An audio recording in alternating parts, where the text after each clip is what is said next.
We will need a cleaning brush. We open the cover to gain access. With the help of the cleaning brush, we remove the excess dust from the interior. We must ensure that the small holes are free of obstructions.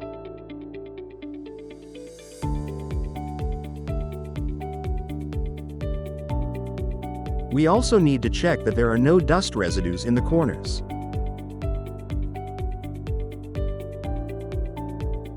We rotate the roller to clean it completely.